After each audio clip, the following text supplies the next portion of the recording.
não está lá explicitado no grupo esta questão da narratividade. Por mais que dentro da questão do Oriente, a questão do narrativo no teatro é algo presente, depois a Alice até pode aprofundar isso para a gente, né? E quando a gente pensa no artista pedagogo, a gente comentou sobre isso semana passada, é exatamente a gente olhar para uma obra de um artista, repetindo o discurso que a gente fez semana passada aqui, olhar para a materialidade cênica desse artista, perceber de que maneira ele resolve isso, de que maneira ele leva isto para a cena, e como que a partir deles nós possamos pensar também no nosso trabalho cênico.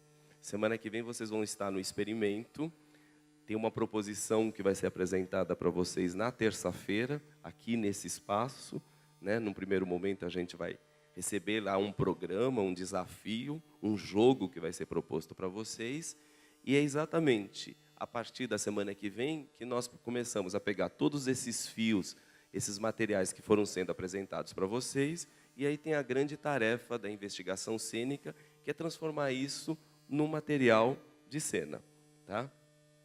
Hoje, como que nós pensamos? Num primeiro momento, a gente olhar um material que nós já vimos e que foi aonde a gente teve um primeiro acesso com o Inxirrá, né? Quando nós estávamos lá, fazer um parênteses aqui, quando nós estávamos lá estruturando os módulos, né, e pensando na narratividade, com que operador nós iríamos trabalhar, com que materiais nós iríamos trabalhar, a gente chegou num ponto, numa crise, que era assim, e qual é o artista pedagogo que talvez dê conta dessas coisas? Ou que no seu trabalho a gente possa ler isto, né? E aí surgiram milhões de proposições, e todos a gente via alguns senões, tal, e etc. Até que um momento, o Serrone chegou para a gente e falou, olha, o Antunes Filho tem trabalhado com um grupo que não é muito conhecido aqui no Brasil, que é o Inxinrá. Todo mundo estranhou, porque nem todo mundo conhecia esse material. Imediatamente entramos no YouTube, começamos a olhar esse material e começamos a ver que ali tinha uma materialidade muito interessante. E, de imediato, houve uma relação de paixão. Primeiro, porque era algo que era completamente estranho para todo mundo ali, só o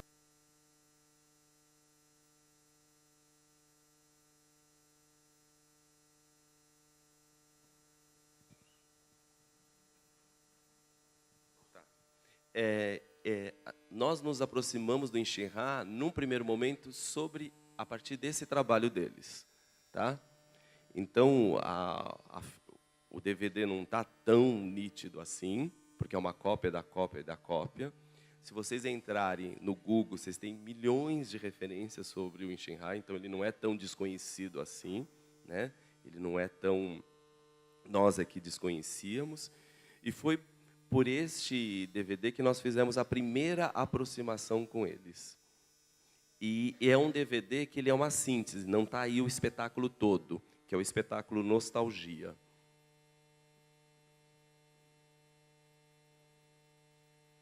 Inxinrá é o nome do grupo. Depois a Alice vai falar isso para vocês, tá? Inxinrá é o nome do grupo, não é o nome do diretor. Tá? Aliás, como que Inxinrá quer dizer o quê? Que você falou para a gente? Tem a ver com transformação, né?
セラミック。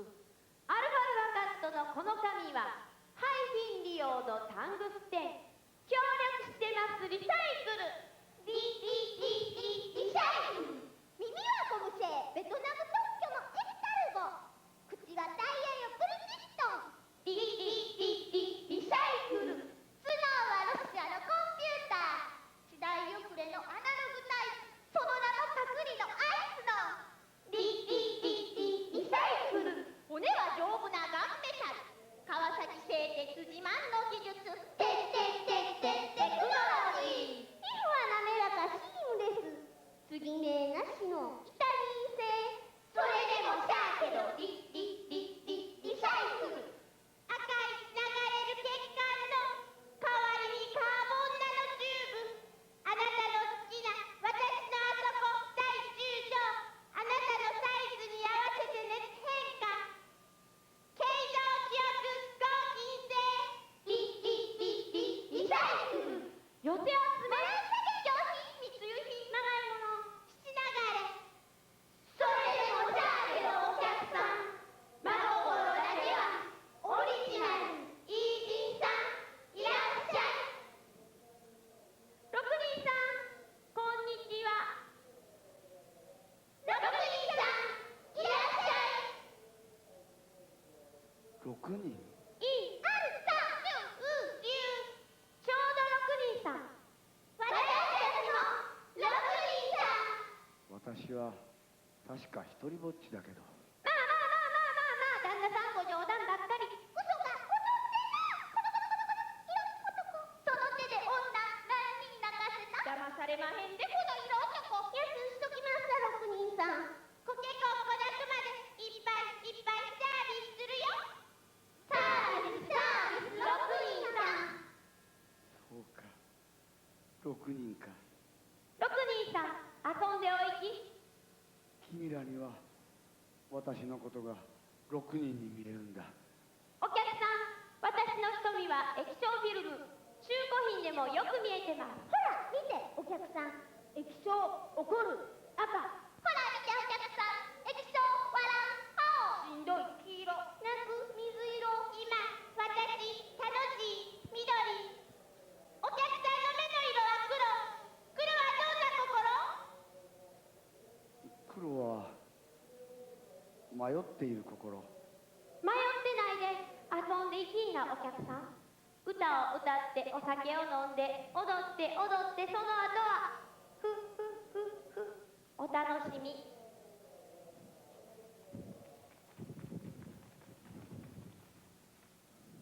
6人さんこちらへどうぞ。6人さんお上がり。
precisa estar muito atento ao que é estar, por exemplo, o dia inteiro dentro d'água.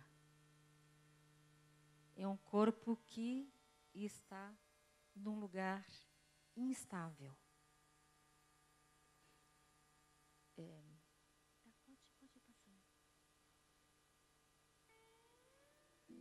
Então, essa atenção com relação ao espaço, isso contamina, isso vaza no corpo. Então, não é simplesmente um corpo que foi trabalhado, treinado dentro de um espaço fechado, que simplesmente você desloca esse corpo no outro espaço. Então, essa escuta, né, desse corpo nesse lugar, né, que é um pouco o mote do trabalho deles. Então, não é simplesmente uma escolha. A dramaturgia é dos espaços completamente.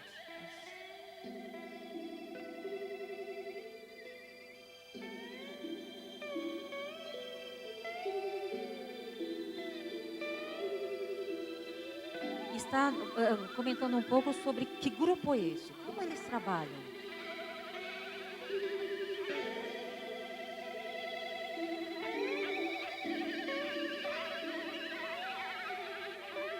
Que é um pessoal que trabalha bastante, mas também bebe bastante. Isso é uma imagem de 91, quando o Isshin-ha veio pela primeira vez se apresentar em Tóquio. Tá? Estão chegando de manhã. Esse espaço é um espaço aberto, onde... sabe o metrô de São Paulo? Onde é que ficam os vagões no final da noite? Lá em Jabaquara, é isso? É. Então, tem uma área parecida com essa, porque o Japão tem uma rede de transportes muito eficiente, né? E tem uma linha chamada JR, Japan Railways. No final onde estão os vagões tem uma área...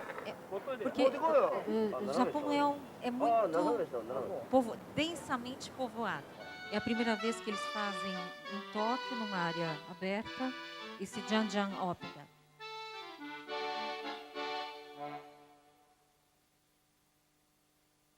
Em realidade, não são nem 3 semanas, são 16 dias.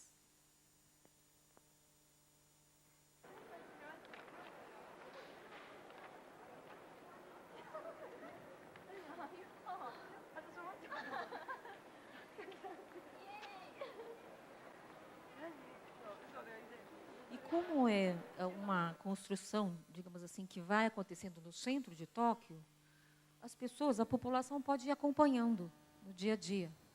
Não está fechado. Então, vai sendo levantado. Eles estão passando por ali e vai acompanhando a subida do cenário.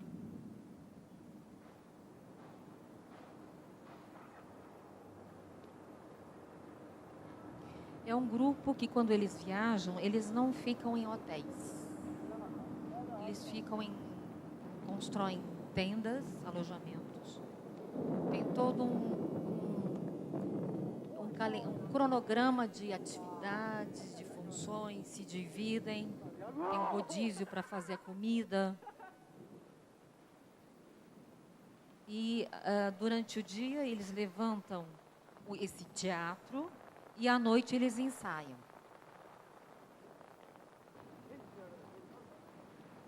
Olha o terreno que eles receberam. Eles têm que começar desde... Oi, desculpa.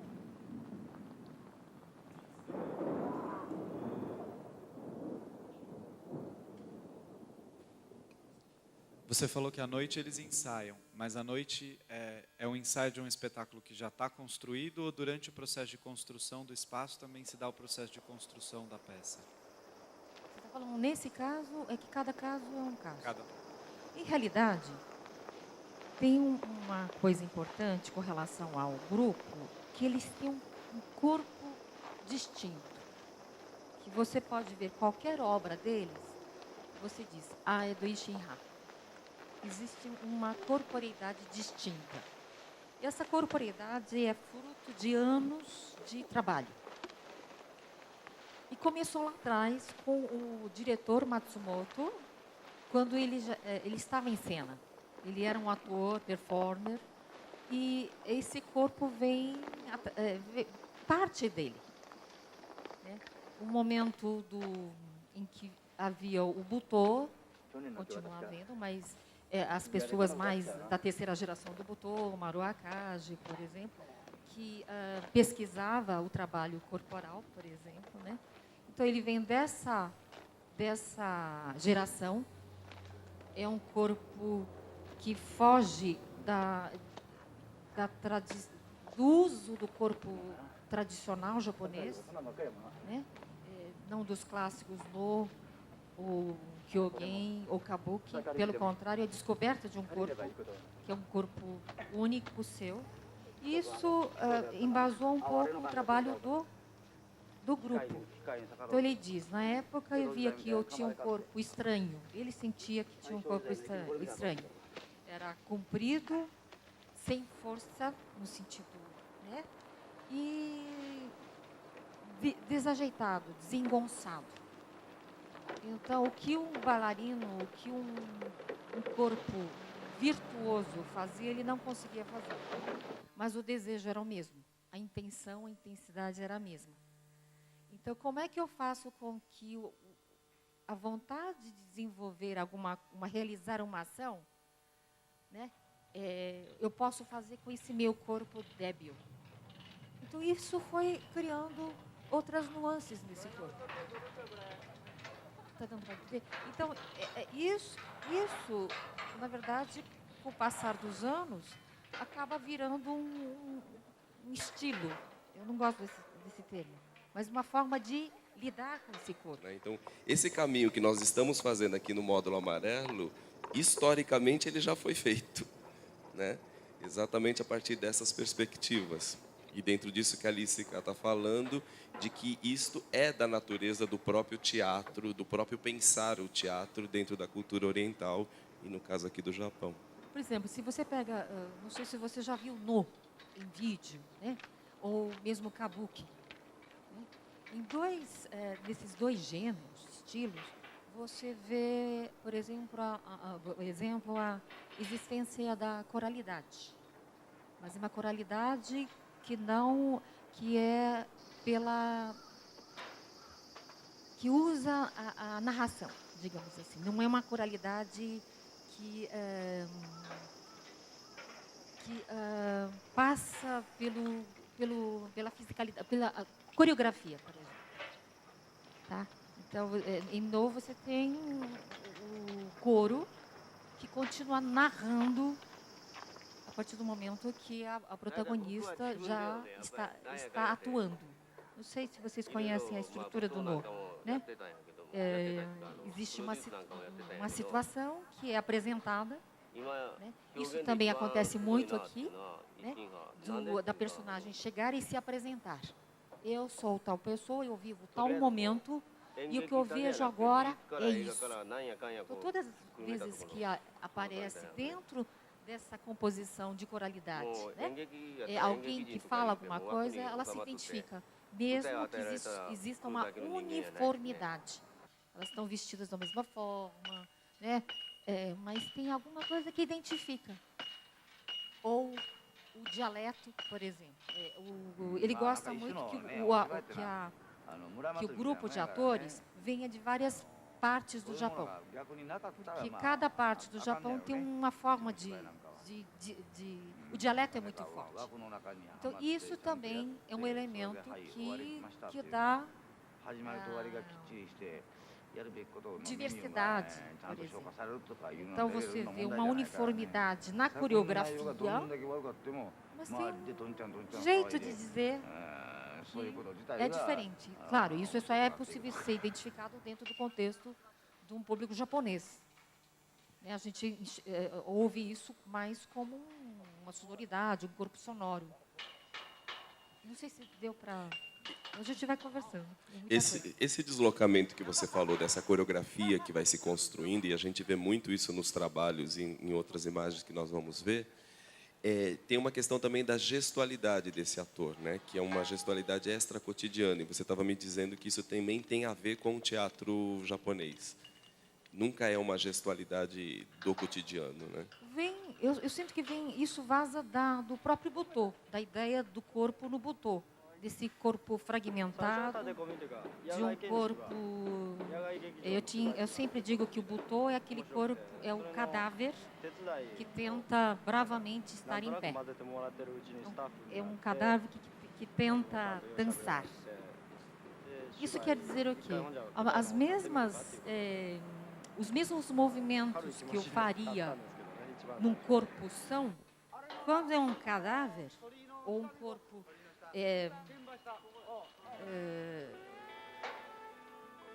que tem uma limitação, né? Imagine um corpo que não consegue... Bom, eu tive um AVC, por exemplo, né? E eu não consigo levantar o braço. Né? Então, como é que seria eu querer pegar um copo com esse braço que não consegue pegar um copo? Então, o desejo, a intenção do movimento existe. E como é que o que move nessa ação? Então, o Butô está nesse lugar.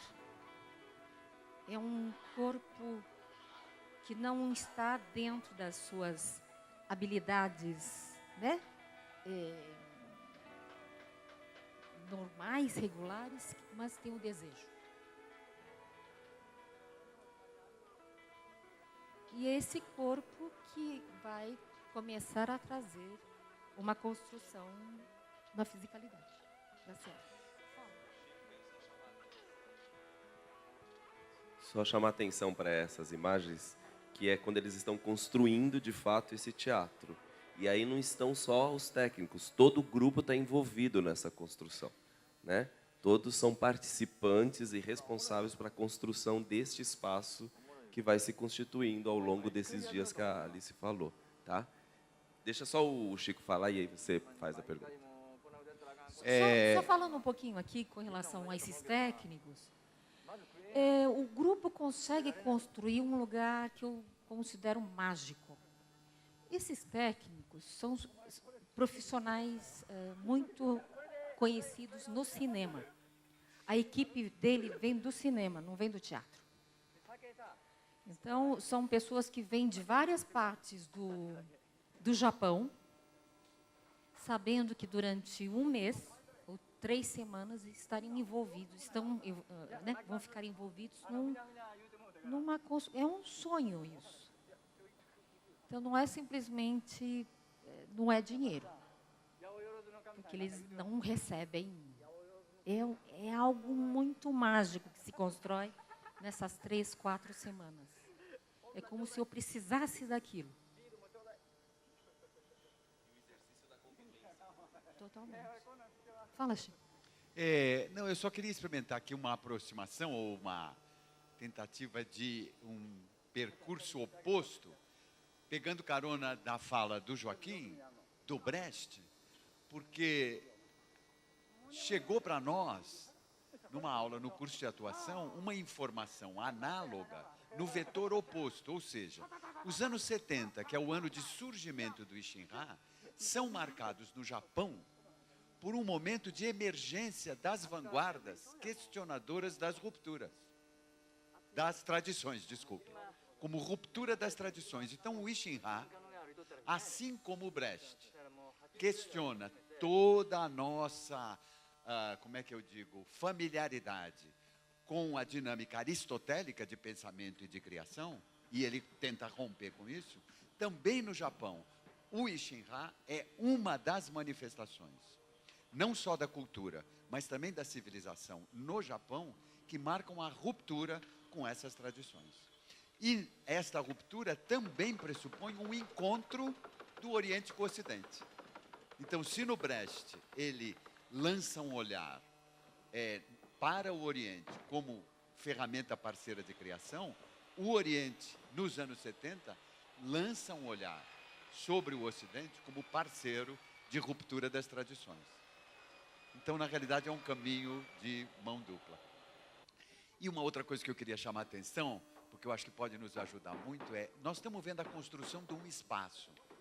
E a gente viu, começando na segunda parte, a possibilidade da gente começar a entender ou dialogar com essa narratividade para além do texto, para além do comportamento do ator. Uma narratividade também no espaço, no caso no espaço cenográfico. Uma narratividade da luz, uma narratividade do som, para além do intérprete e daquilo que a gente tradicionalmente chama de dramaturgia de palavra.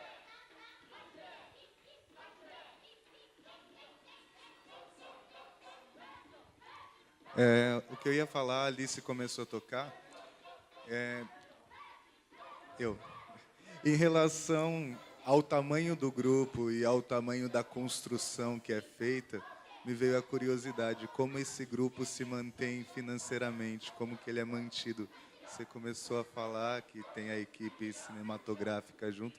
De onde vêm os recursos para eles? Como que eles fazem esse jogo? É difícil. É como o pessoal da Minuschini, né, do Teatro Soleil, que é difícil viajar. Quanto tempo o Sesc estava querendo trazer e veio só o quê? 3 anos. O grupo existe aí, né, há muito mais tempo.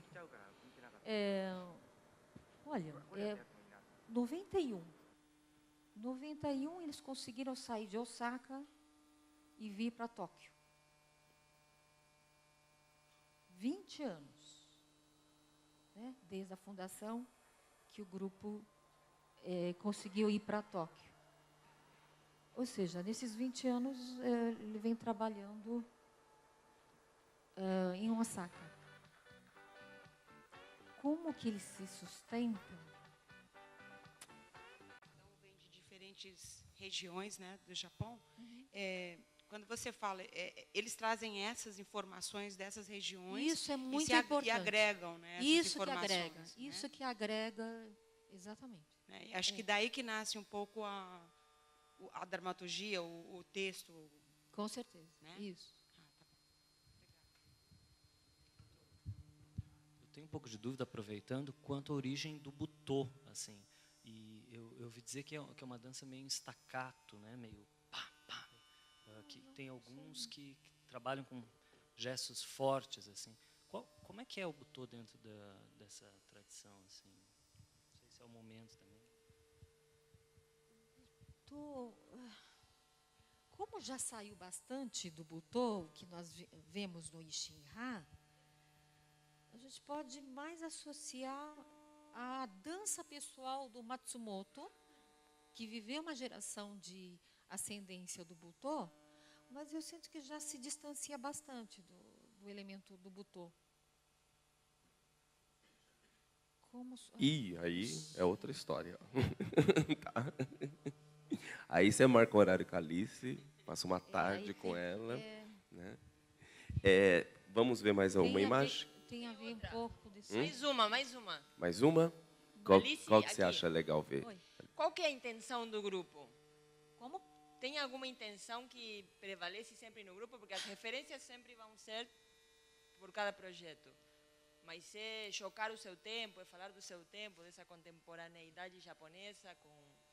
Olha, tem uma coisa que o Matsumoto sempre fala, e as pessoas perguntam, escuta, nossa, mas cada projeto é monstruoso. Dá um trabalho desgraçado.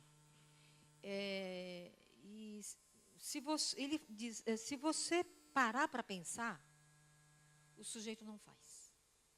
Então, eu não quero parar para pensar, ele diz.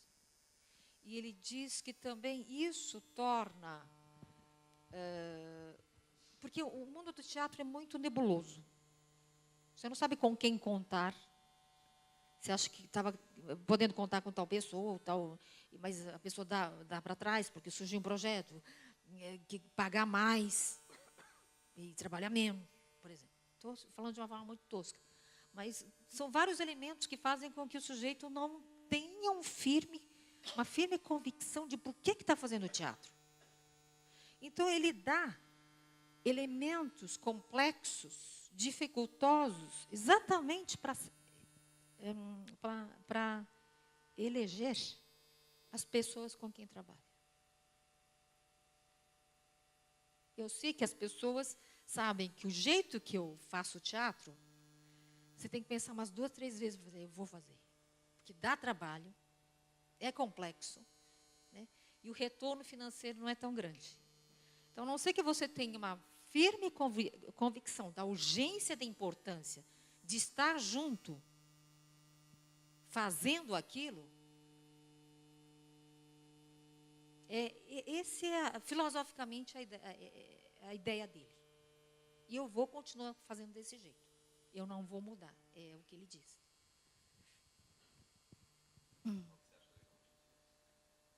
Eu queria mostrar isso, de repente. Que tem muitas onomatopeias, eu acho que ajuda um pouco nessa construção da dramaturgia.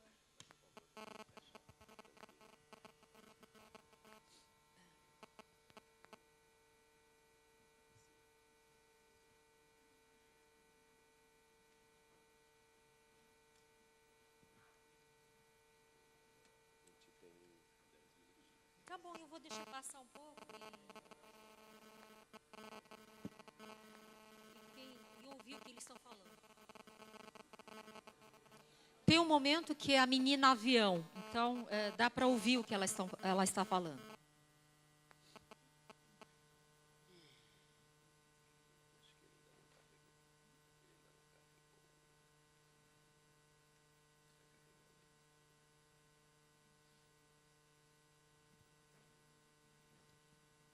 E também, na língua japonesa, você tem um sufixo que, agregado a outras palavras, constroem um terceiro elemento. Por exemplo, mushi. Mushi quer dizer inseto. Para você falar barata, você fala aburamushi, kabutomushi. Então, você usa sempre um sufixo dentro da família dos insetos.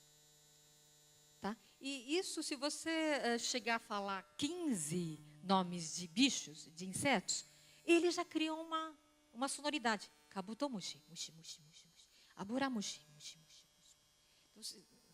Então, quer dizer, a própria língua traz elementos que favorecem a construção dessa sonoridade. Está dando para acompanhar um pouco?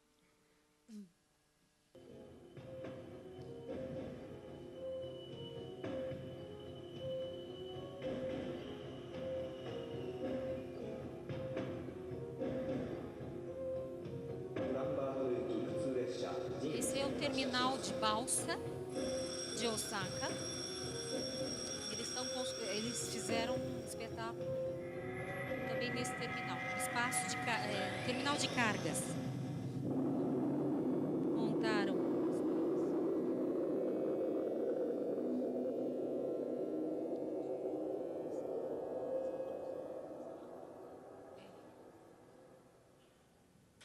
A cidade do arco-íris.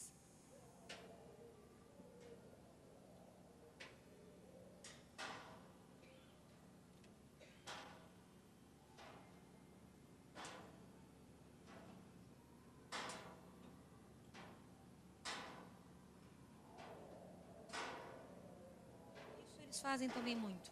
Eles percebem, estão muito atentos ao ruído que já tem a cidade e amplificam, por exemplo.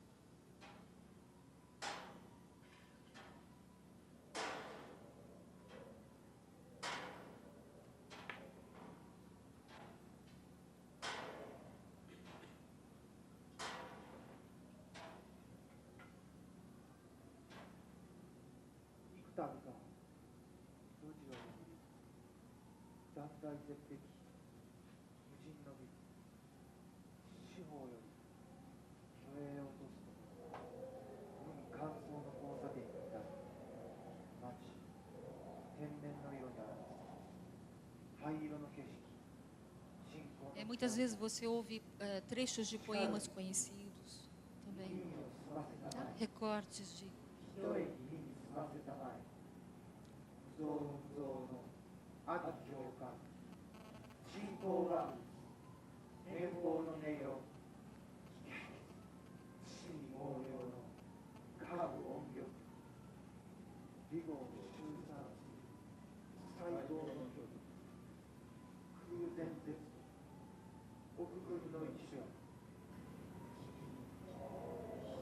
観光ひたちなまい千変万化地図の人工万物変貌の魔術見よ高等無形の時代だ地球は回る No cenário também, muitas vezes eles pegam referências do kabuki, que tem um cenário giratório, palco giratório, em que metade do cenário está pronto atrás e com o movimento já muda completamente a paisagem. Eles incorporam alguns elementos da cenografia tradicional.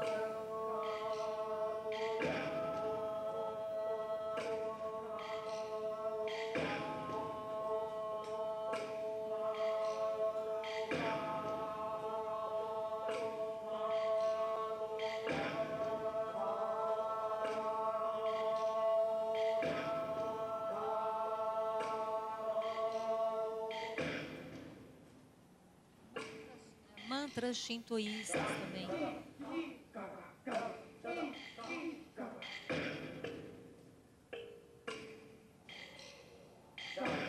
Sons de trens, rodas de trem.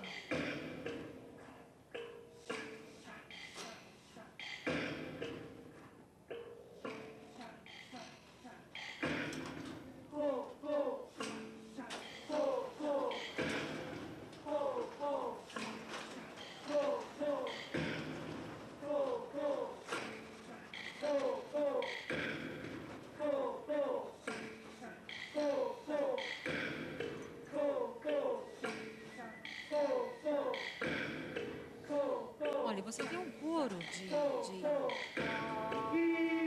coreográfico, mas cada um está no seu tempo, percebeu? Não é exatamente igual.